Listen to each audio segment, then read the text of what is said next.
Bonjour et bienvenue à l'Église Jésus-Christ, Roi des Nations, pour cette nouvelle édition de l'émission Lumière sur les religions des hommes. Je suis Estelle Njengue, pasteur de l'Église, et aujourd'hui, nous allons voir un prochain épisode, ou alors un nouvel épisode, je devrais plutôt dire, sur l'Esprit de Marie, l'Esprit de Jésus, à toi de choisir.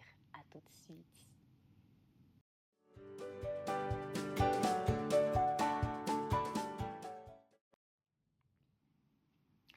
Partie 5, la reine du ciel, une expression de la rébellion vis-à-vis de Dieu. Et oui, il n'y a qu'un seul commandant à bord. Il n'y a qu'un seul commandant à bord que le Père a choisi pour régner sur nous. Jésus-Christ. Voilà, Jésus-Christ qu'il a fait roi des rois et seigneur des seigneurs. Apocalypse 19, 16. Bon, en passant, j'ai une petite idée qui me vient en tête pour ceux qui ont pu voir l'épisode précédent. Même si on dirait, on admettrait que Marie soit reine du ciel, étant donné que Jésus est roi des rois et seigneur des seigneurs, qui est au-dessus de l'autre? Jésus. Donc, voilà. Personnellement, je pense quand même que c'est un grand privilège de traiter avec le boss des boss. Bon. Apocalypse 19, verset 16, Jésus-Christ est le roi des rois et le seigneur des seigneurs. C'est en son nom seul que tout genou fléchit, y compris celui de Marie qui avait été sa mère terrestre. Et tous les esprits mauvais qui s'étaient rebellés contre lui dans le ciel, d'où ils ont été chassés. Et oui, Marie fléchit les genoux devant Jésus. Et elle adore comme Dieu. Voilà. Philippiens 2, versets 9 à 10, je lis. C'est pourquoi aussi Dieu l'a souverainement élevé et lui a donné le nom qui est au-dessus de tout nom, afin qu'au nom de Jésus, tout genou fléchisse dans les cieux, sur la terre et sous la terre. Tout genou, on n'a pas dit tout genou, sauf Marie. Non. Et il n'y a même pas de sous-entendu. Il n'y a même pas de sous-entendu que Marie soit exclue par rapport à cela. Et je crois vraiment qu'elle le fait avec joie. C'est nous, peut-être, qui, en tout cas, ceux qui la prennent pour Dieu ou intermédiaire ou lui donnent un titre que Dieu ne lui a pas donné, qui l'ignorent. En tout cas, quand on lit Philippiens 2, versets 9 à 10, on comprend ceci. Quelle que soit la personne ou l'esprit qui se cache derrière le titre de reine du ciel, c'est en réalité une expression de la rébellion vis-à-vis de Dieu, une contestation de la royauté et de l'autorité du Christ Jésus. Ainsi, la reine du ciel se manifeste essentiellement par la rébellion vis-à-vis des autorités établies par Dieu. Donc, on ne peut pas dire l'autorité c'est lui, et c'est lui le roi, et toi tu dis, bon, c'est elle la reine. Non. Là, en fait, qu'est-ce qui motive ça? C'est la rébellion. En gros, tenter, oui, moi aussi je vais être roi, moi aussi je vais être roi. Ah ouais, non, pourquoi c'est seulement lui? Il faut aussi que tel soit roi.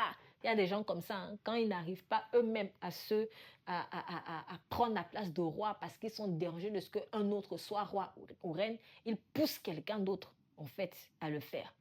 Mais derrière cette personne qu'ils poussent à usurper l'autorité qui est établie, en fait, eh bien, c'est qu'ils sont en train d'exprimer leur propre rébellion. En tout cas, la reine du ciel, ou ce titre-là, ou ce phénomène, je ne sais pas comment on peut l'appeler, mais en tout cas, la reine du ciel, c'est une manifestation de la rébellion vis-à-vis de Dieu. Une manifestation de la rébellion vis-à-vis de l'autorité ou des autorités établies par Dieu. On en voit maints exemples dans la Bible. Alors, par exemple, si nous allons dans Nombre 12, nous avons le cas, pour ceux qui ont l'habitude de lire la Bible, le cas très connu d'Aaron et de Marie, qui avaient mal parlé de leur frère Moïse. Bon, alors, Marie, Myriam, comme vous voulez, mais en tout cas, si c'est plus francisé, on dira Marie. Donc, Marie ou Myriam, comme vous voulez, c'était la sœur de Moïse. Aaron aussi, c'était le frère de Moïse. Et c'était ses sœurs et frères aînés, hein, en passant. Donc, ces deux frères et sœurs critiquaient Moïse à cause du choix de sa femme qui était d'origine éthiopienne et à cause de son leadership. Nombre 12, versets 1 à 2, je lis. Marie et Aaron parlèrent contre Moïse au sujet de la femme éthiopienne qu'il avait prise car il avait pris une femme éthiopienne. Ils dirent, est-ce seulement par Moïse que l'Éternel parle? N'est-ce pas aussi par nous qu'il parle? Et l'Éternel l'entendit. Dieu s'en est irrité il avait donc frappé Marie par la lèpre, ça vous le voyez dans Nombre 12, versets 9 à 16. Et on n'entendit plus parler de la sœur de Moïse dans la Bible. Voilà. Pourtant, elle était prophétesse. Elle était prophétesse selon Exode 15, verset 20. Donc, c'était une prophétesse, mais qui était dérangée de ce que, pourquoi Dieu parle seulement par Moïse, pourquoi Dieu... Donc, en fait, c'était déjà un mensonge, parce que Dieu parlait aussi par elle, du coup. Mais ce qui la dérangeait, c'est que pourquoi c'est Moïse qui est le berger d'Israël? Pourquoi c'est lui qui est mis en avant? Et pourtant, Moïse, c'est pas comme s'il a cherché ça. D'ailleurs, on nous dit qu'il était l'homme le plus humble sur la terre, à ce moment-là. C'était vraiment un homme humble. Qui veut s'élever sera abaissé. Qui veut s'abaisser sera élevé. Moïse, lui, il a été humble. Dieu l'a élevé. Marie, elle a voulu être orgueilleuse, prendre la place du boss. Elle a été rabaissée, frappée par la lèpre. Bon, en tout cas, peu de temps après, il y a eu d'autres leaders du peuple d'Israël qui se sont rebellés contre Moïse et Aaron. Il s'agit par exemple de Corée, Dathan et Abiram qui ont entraîné avec eux 250 autres chefs du peuple. Ça, vous le voyez dans Nombre 16, versets 1 à 17. Dieu est intervenu pour les faire mourir. La terre a ouvert sa bouche et ils sont tombés vivants au séjour des morts. La terre les couvrit, en parenthèse, comme la mer avait couvert Pharaon et son armée. Et Corée, Dathan, Abiram et ses 250 rebelles ont péri au milieu de l'assemblée. Ça, vous le voyez dans Nombre 16, verset 33. Plus tard, Israël se rebelle une fois de plus contre Moïse et Aaron.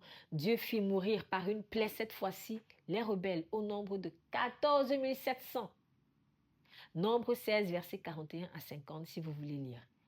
Il confirme ensuite le sacerdoce d'Aaron dans Nombre chapitre 17 en faisant pousser en une seule nuit sur son seul bâton, dans le bâton d'Aaron, ici l'image de l'autorité, l'image du berger, et il fait pousser des fleurs et des amandes, qui est pour moi ici l'image de la douceur et de la soumission. Donc c'est comme si en fait à la rébellion, Dieu impose la soumission et la douceur. Ça veut dire que la rébellion, c'est violent. Oui, c'est ce qui est derrière la rébellion, c'est pas propre. C'est agressif, c'est violent, ça fait mal. C'est pas pour rien qu'il a fait pousser des amandes. Il aurait pu faire pousser autre chose, mais il fait pousser les amandes en fait. Image de la douceur, image de la soumission. Donc, tous ces textes montrent comment est-ce que l'esprit de la reine du ciel anime les hommes une fois qu'elle a réussi à rentrer dans leur cœur. Rébellion contre Dieu, rébellion contre les autorités établies par Dieu, jalousie animée par la convoitise du poste de chef comme Marie, sœur de Moïse, les murmures, les critiques, les plaintes incessantes, etc. L'on voit que Dieu est extrêmement intransigeant et frappait fort pour anéantir les rebelles, car leur attitude empêchait aux autres d'avancer aussi dans le plan de Dieu. Parce que, par exemple, si je prends le cas de Corée, Dathan et Abiram, leur attitude a été une occasion de chute pour beaucoup de personnes. Vous voyez, fais même ta rébellion seule, mais il faut que tu embarques 250 personnes dedans. Et quand tu embarques 250 personnes, tu embarques encore tout le peuple dedans. Vous voyez, par exemple, les espions que Moïse avait envoyés pour explorer Canaan. Ils sont venus et ils ont fait un rapport que j'appellerais rapport de rébellion. Mais ça ne se voyait pas comme la rébellion. C'était un rapport d'incrédulité. Oh ouais, il y a des géants, il y a des ceci. Ils n'avaient pas la foi. Et du coup, ils ont commencé à s'en prendre à Moïse. Mais Moïse n'a pas choisi. Il n'a pas choisi d'être le berger d'Israël. Et en fait, derrière Moïse, c'est contre Dieu qu'il se rebellait. Dieu n'aime pas ça. Dieu n'aime pas ça. Il faut savoir que chaque péché a des implications graves. Quand tu commets tel péché, derrière cela, il y a d'autres péchés que tu as commis. Donc, quand tu pries Marie, tu ne sais pas que derrière cela, il y a la rébellion contre Dieu. Et en fait, quand il y a la rébellion, il y a exposition à la colère de Dieu. Et donc, à la condamnation éternelle. C'est pour ça que Marie ne peut pas t'emmener au ciel. Marie ne peut pas t'amener au ciel. C'est une rébellion. Par exemple, regarde ton caractère. Peut-être même qu'en apparence, les gens vont te trouver doux, etc. Mais si on gratte, on gratte, on gratte, on gratte, on gratte, les contestations, les plaintes, la violence verbale, le commérage, la jalousie, le manque d'humilité. Ouais, peut-être tu n'es même pas enseignable. Est-ce que ce sont les fruits du Saint-Esprit? Même Marie, mère de Jésus, elle était, je dirais peut-être plus comme ça parce que tout le monde a des défauts. Donc elle avait forcément ses défauts aussi. Mais en acceptant Jésus comme Seigneur et Sauveur, et en se laissant guider par son Saint-Esprit, parce que oui, elle a été aussi remplie du Saint-Esprit. Vous le voyez dans le livre de Actes des Apôtres, lorsqu'il y avait la Pentecôte. Elle faisait partie de ceux qui priaient, qui ont reçu le baptême du Saint-Esprit accompagné du parler en langue. Voilà. D'autres même, ils vont critiquer le parler en langue, dire que ouais, c'est plus de Dieu, et se proclamer mariologue, adepte de Marie, et pourtant la Marie là, qui disent adorer, elle-même parle en langue. Oui. Le diable nous fait faire des choses folles, mais tu n'es pas fou, tu n'es pas folle, c'est pas ton identité. Rentre dans le vrai, suis l'Esprit de Dieu, prends la parole de Dieu, étudie-la. Ne prends pas seulement, n'avale pas seulement, ou ne prends pas pour argent comptant ce qu'on t'a peut-être enseigné à l'église. Va confronter ça avec la parole. Alors, il ne faut pas être dans une attitude où, ouais, je vais voir vraiment si ce qu'il a dit là, c'est absolument vrai. Il ne faut pas être dans cette attitude. Il faut être dans une attitude où je vais approfondir. C'est comme un étudiant ou un élève. Il a pris son cours, il a pris sa leçon, il a pris les notes de ce que le professeur dit. Maintenant, il va à la maison, il étudie. Il va faire des recherches.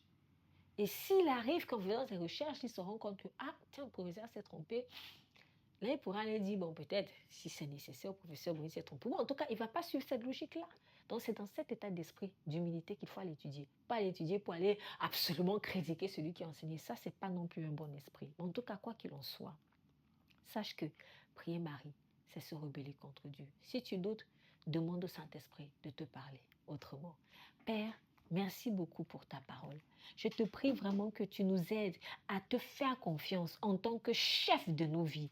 Seigneur, aide-nous à faire confiance également aux autorités que tu établis, peut-être pour nous conduire. Restaure-nous dans tout ce que nous aurions perdu à cause de la rébellion. Restaure en nous l'image de l'autorité divine. Accorde-nous, Seigneur, de faire confiance vraiment en ta justice, en ton ordre établi. Au nom de Jésus-Christ, nous prions. Amen.